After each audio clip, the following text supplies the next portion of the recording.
वंदे मातरम। वंदे मातरम। भारत माता की जय। सभी मित्रों को संघ नायक का वंदे मातरम। मित्रों, आजकल कुछ ऐसी परिस्थितियां बन रही है कि न चाहकर भी मुस्कुराहट खिलने लगती है चेहरे पर,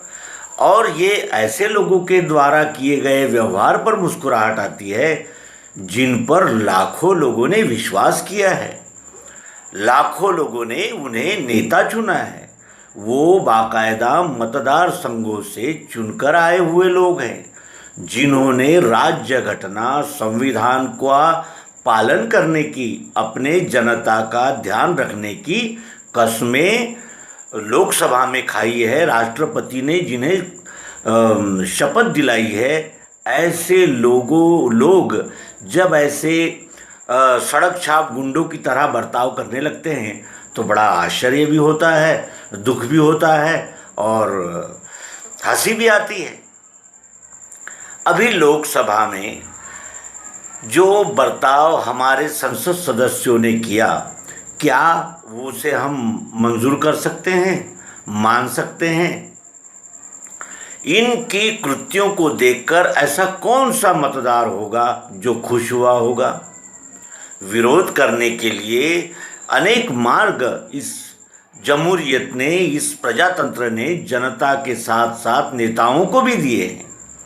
क्या उस माध्यम से उन्होंने अपना विरोध प्रदर्शित नहीं करना चाहिए? अदालतें हैं, पुलिस स्टेशंस है, अनेक प्रकार के मानवाधिकार आयोग है, अल्पसंख्यक आयोग है, राष्ट्रीय आयोग है, कितने प्रकार के उन्हें मंच प्राप्त हुए हैं, लेकिन वहाँ वो शिकायतें दर्ज न कराते हुए पत्रकार परिषदें हैं, कई माध्यम हैं, इन माध्यमों से अपने यानी आक्रोश है उसको प्रदर्शित न करते हुए लोकसभा, राज्यसभा ऐसी प्रतिष्ठित संस्थाओं में, प्रतिष्ठित स्थानों में चर्चा न करते हुए और वैधानिक मार्ग से अपना विरोध प्रदर्शित न करते हुए किताबें फेंकते हैं। सांसद सदस्य आपस में लड़ पड़ते हैं, मार्शल बचाने को आते हैं, उन पर भी आक्रमण करते हैं, और जो अधिवेशन जनता के प्रश्न छुड़ाने के लिए बुलाए जाते हैं वहाँ इस प्रकार का बर्ताव करते हैं। अपने साथ साथ लोकसभा और इस राष्ट्र की महान परंपरा को भी कलंकित करने का प्रयास करते हैं। पूर्व समय में जनता को ईश्वर मानकर, जनता को राजा मानकर कि हम इस जनता जनार्दन रूपी राजा के प्रतिनिधि है, इनके प्रश्न राष्ट्रीय स्तर पर पहुंचाने के लिए इस प्रजा ने हमें ऐसे बड़े मंचों पर भेजा है, ये भूमिका और इसका एहसास उन्हें होता था। आज उल्टा हो गया है। जनता जवाब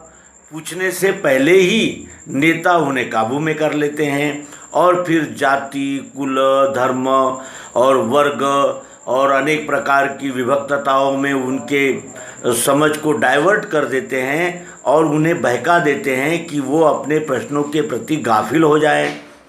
इस प्रकार का बर्ताव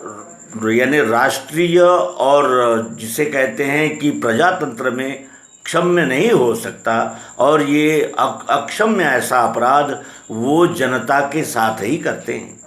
करोड़ों रुपए खर्चा करके जिस लोकसभा, राज्यसभा को चलाया जाता है, जहां जनता के प्रश्न छुड़ाने के लिए समय लिया जाता है और अनेक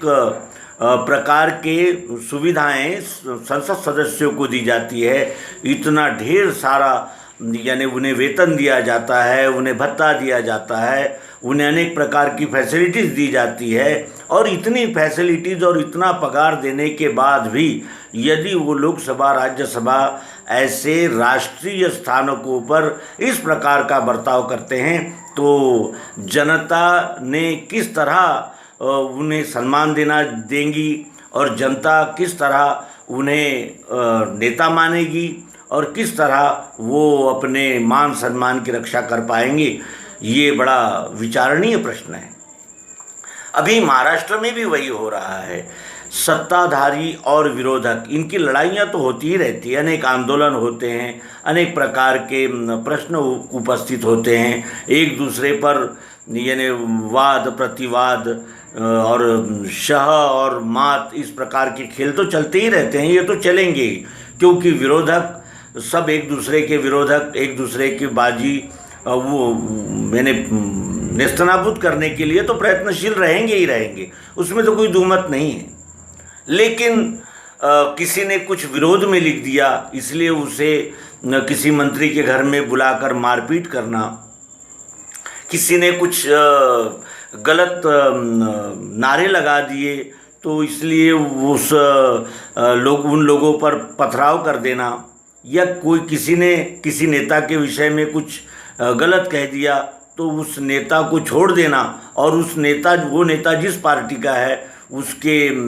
कार्यालयों को जला देना या आक्रमण करना। इस प्रकार की ये अत्यंत जिसे कहते हैं कि बेजवाबदार कृति करने वाले लोगों को अब सावधान होने की आवश्यकता है, क्योंकि पूर्व में ये यानी जिसे कहते हैं कि द्रुत गति संचार माध्यम नहीं थे। आज जो कुछ भी आप कर रहे हैं उसके जो रिकॉर्डिंग है वो फेसबुक, इंस्टाग्राम, ट्विटर आदि माध्यमों से जन जन तक जा रही है, और जनता खुली आंखों से देख रही है कि हमने चुनकर भेजे हुए प्रतिनिधि किस तरह गांव के गुंडों की तरह बर्ताव करते हैं और किस प्रकार का वातावरण निर्मित करते हैं। कई प्रदेशों में जैसे पश्चिम बंगाल है, केरल है, असम है, इसमें हमने खुली आंखों से देखा कि चुनाव होने के पूर्व, चुनाव के समय और चुनाव होने के बाद किस तरह राजनीतिक लोगों ने अपने अपने पार्टी को भड़काकर किस तरह का एक उद्रेक भरा वातावरण तैयार कर दिया।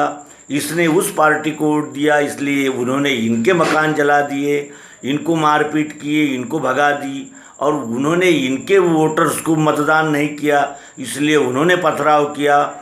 बम फेंके गए, गोलियां चली, कई लोग जख्मी हुए, कई लोग मारे गए। इस प्रकार का वातावरण इस जमहूरियत जिसे हम प्रजातंत्र कहते हैं, डेमोक्रेसी कहते हैं, ऐसे यानी विश्व के सबसे बड़े प्रजातंत्र के भूमि पर इस प्रकार के कार्य होना, ये कोई प्रतिष्ठित का यानी बात नहीं कही जाएगी, और इससे कोई विश्व में हमारे देश का कुछ मान बढ़ेगा ऐसा भी नहीं हो सकता। और ऐसी कृतियां करके न हमें न्याय मिल सकता है, न हम कोई कार्रवाई कर सकते। आशय यही है कि जब तक हम अपने मिले हुए जिम्मेदारी का एहसास नहीं करेंगे, जिस पद पर हमें जनता जनार्दन ने नियुक्त किया है उसकी गौरव और उसके गौरव की गरिमा जब तक हम अक्षुण्ण नहीं रख सकेंगे, तब तक हमें राजनेता, जननेता कहलाने का कोई अधिकार नहीं है। और ये सब देखकर संघनायक अत्यंत दुखी भी है, और जो उसे शर्म भी आ रही है कि वो ऐसे लोगों को नेता बनकर भेजता है कि वहाँ जाकर वो सड़क छाप गुंडों की तरह ही बर्ताव करते हैं। तो संघनायक की इस बात का इस मंच से हम